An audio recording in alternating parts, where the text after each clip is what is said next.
Merci d'accueillir parmi vous.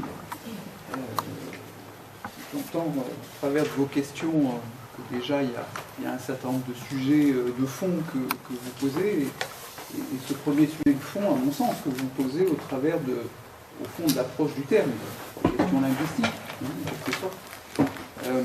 Je vais commencer par là, parce que ça me permettra ensuite, vous verrez, j'ai préparé un petit fil rouge, et puis je pense qu'on arrivera beaucoup à balayer les différentes questions. Le mot coach pose effectivement un certain nombre, de mon point de vue, pose un certain nombre de potentiellement de difficultés, qui sont les difficultés qui se posent lorsqu'on prend un terme et qu'on change de champ. Qui du coup, ce terme-là, une fois qu'il a changé de champ, prend d'autres significations possibles. Mais prendre d'autres significations possibles ne signifie pas qu'il ait complètement évacué les significations premières qui sont les siennes. Donc il est difficile d'imaginer que l'imaginaire sportif auquel est associé le coach ne peut pas être évacué complètement, même quand on parle de coaching professionnel. Il y a toujours un petit bout qui va rester. Donc la figure, pour le dire comme ça, de l'entraîneur, même s'il est bien évident que je ne vais pas vous parler de ça ce matin, de l'entraîneur j'entends, cette figure-là et ce petit morceau de sens encore présent autour du mot coaching, compte tenu de ses origines, disons plutôt sportives, même si après on remonte encore un peu avant, on va s'apercevoir qu'il y a encore d'autres origines, mais disons que l'imaginaire sportif qui est associé, on ne peut pas complètement l'évacuer. Donc, votre question a effectivement tout son sens, et du coup, ça brouille un peu le message, a priori. Donc, une fois qu'on a dit coach, bien entendu, c'est souvent le cas d'ailleurs, on n'a pas dit grand-chose. Donc, il va falloir d'autres mots derrière pour préciser un peu ce qu'on entend par, ce qu'on peut vouloir entendre, ou ce qu'on peut entendre par coach. Alors, je vais me livrer à une espèce d'exercice forcément un peu périlleux, dans un temps un peu court, de vous parler de deux choses, mais de deux choses qui en sont une en fait. Quand je vais vous parler de coaching orienté solution, je vais vous parler d'une certaine perspective possible sur le coaching professionnel, mais je vais vous parler aussi d'une façon de mettre en œuvre ce coaching. Une fois qu'on parle de coaching, de fait on parle de pratique du coaching. On ne peut pas séparer le champ et sa définition de sa pratique. C'est pour ça que ces deux termes-là vont ensemble. Alors, de la résolution de problèmes à la construction de solutions, j'ai bien entendu la question sur les deux paradigmes et la rupture possible de ces paradigmes. J'essaierai d'en dire quelque chose. Alors, au commencement, vous connaissez la formule, je vous propose d'envisager, ça sera mon angle d'attaque, je vous propose d'envisager le coaching comme accompagnement de la personne dans son rapport au travail. Donc, je suis très clairement situé du côté professionnel, du champ professionnel, donc je ne m'intéresse pas à toutes les autres formes de coaching, de life coaching, de coaching pour apprendre à ranger votre cuisine ou à gérer votre plan retraite, hein, c'est pas tout à fait mon rayon. Donc je suis très clairement dans le champ professionnel. Donc pour moi, accompagner une personne, c'est l'écouter dans les questions qui sont les questions du travail, donc d'une façon générale, ce qu'il en est de son rapport au travail. Et puis, si j'essaie d'être un tout petit peu plus précis, je dirais une deuxième chose, c'est le coaching comme accompagnement qui va permettre de mobiliser les compétences, qui sont, disons, plutôt les compétences sociales, les compétences comportementales, en situation professionnelle. Je ne parle pas de compétences ici techniques. On n'est pas dans le champ de l'acquisition d'un savoir, mais on serait plutôt, me semble-t-il, avec le coaching, plutôt dans une démarche de mobilisation des savoirs.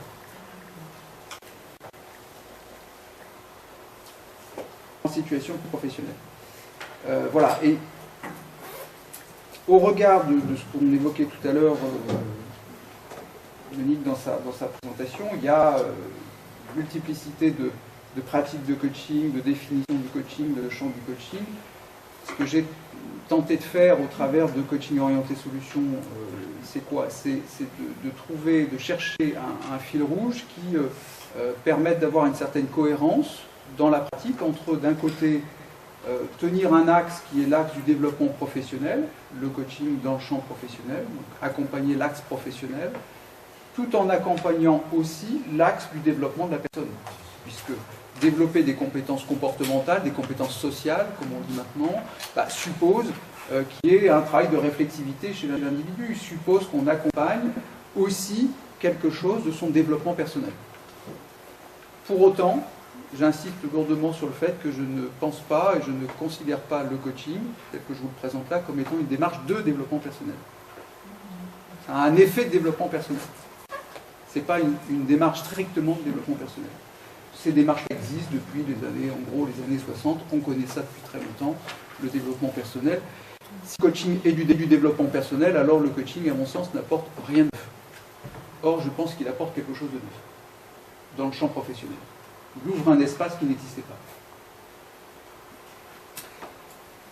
Alors, les sources du coaching orienté solution, je dis COS par facilité de langage.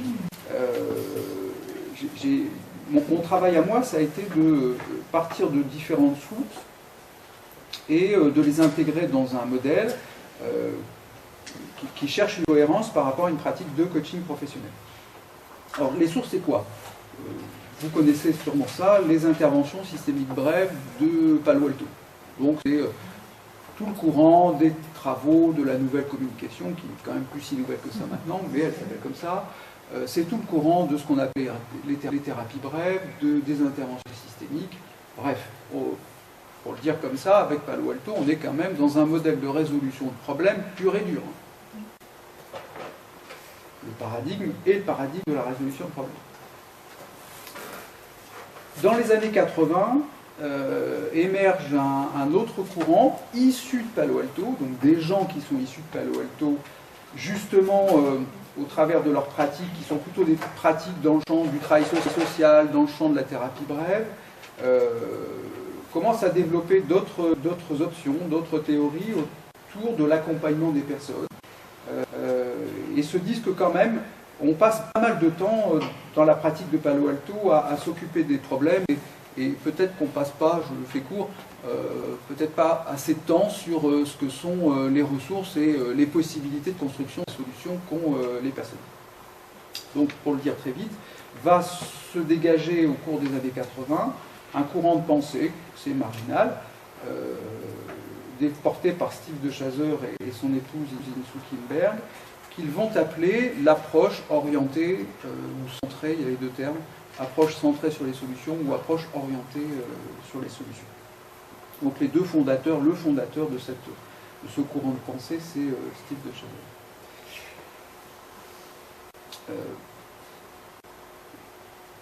Ce que je trouve intéressant dans l'orientation de solutions, et j'y viens juste après, c'est que cette approche est une approche que je vais mettre entre guillemets non connotée de l'accompagnement. Ce n'est pas une approche de type développement personnel, c'est pas une approche de type instrumental, c'est pas une approche, etc. etc. Donc en ceci, elle a une position un peu atypique. Et précisément à mon sens, parce qu'elle est non connotée, elle a tout son sens et toute sa place dans une démarche de coaching professionnel. Alors, trois repères sur l'orientation solution, approche centrée sur les solutions. L'étayage théorique, l'étayage conceptuel est issu du constructionnisme social. Donc, je pense que ce sont des choses qui vous causent, à travers vos formations, travailler ces questions-là. Et en particulier les travaux Berger-Luckmann. Dans cette citation, la connaissance est une création linguistique qui se développe et se négocie à travers nos interactions sociales. Donc, cette idée-là, c'est l'idée de fond sur laquelle personnellement je m'appuie pour travailler dans le coaching. J'y viendrai un peu autrement ensuite.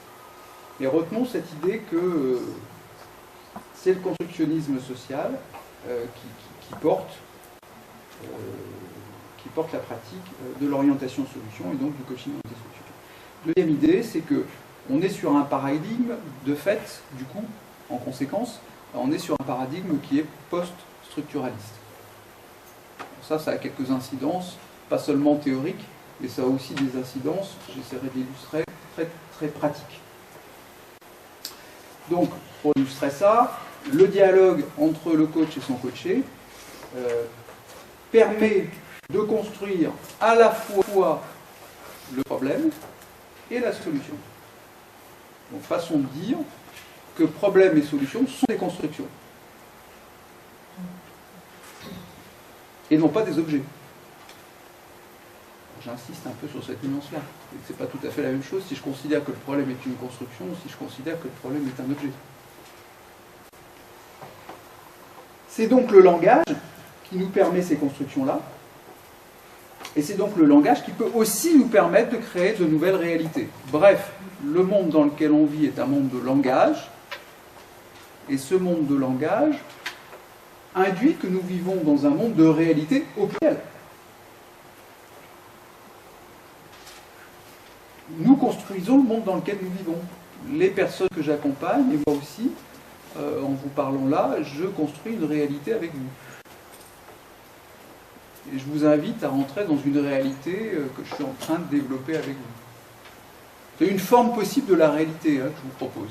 Ce que font les personnes que j'accompagne, c'est qu'ils présentent dans la séance de coaching des formes de réalité possibles de leur situation. Et de mon point de vue, quand ils évoquent le problème, parce qu'ils évoquent qu'ils rencontrent, ou les problèmes qu'ils rencontrent au quotidien, moi je n'entends que des formes de réalité possibles de ce problème.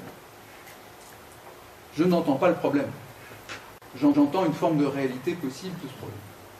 Vous voyez la différence que je fais entre le problème est un effet de langage ou le problème est un objet. Si je considère que le problème est un objet, alors je considère que la personne a, au sens de l'auxiliaire avoir, elle possède un problème, elle vient avec, il est dans son cartable, arrive dans sa séance avec son problème, où je considère que le problème est un effet de langage, c'est-à-dire qu'il est une description possible d'une réalité.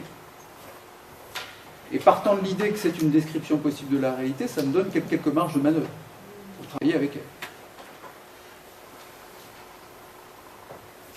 Troisième idée, l'orientation solution, coaching orienté solution, se focalise sur les compétences, les objectifs et les solutions des personnes. Ça ne veut pas dire qu'on fait l'impasse sur le problème.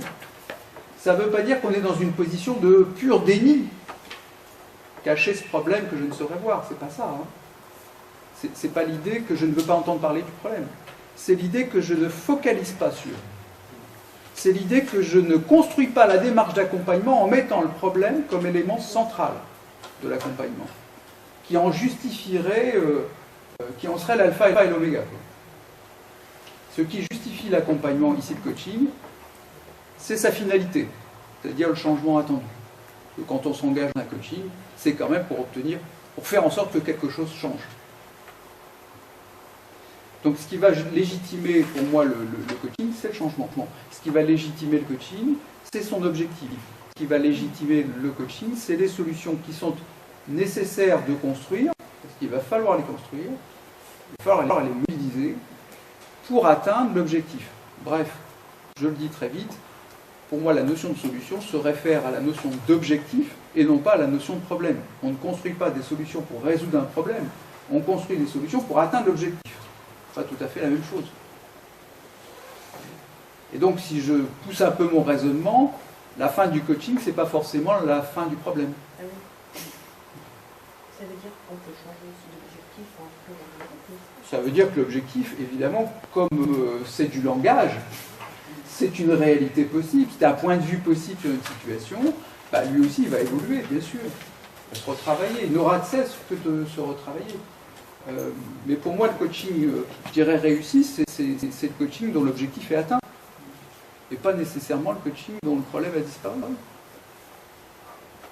Si la personne, au bout du bout, fait mieux, vit mieux avec son problème, moi, ça me va très bien.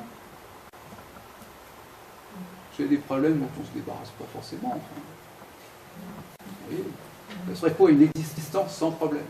Ce serait mort de plaine. L'existence sans symptômes. C'est un autre problème. Ça peut s'appeler la mort éventuellement. Et je pousse un peu là. Et on ne sait pas derrière. Parfois j'exagère un peu.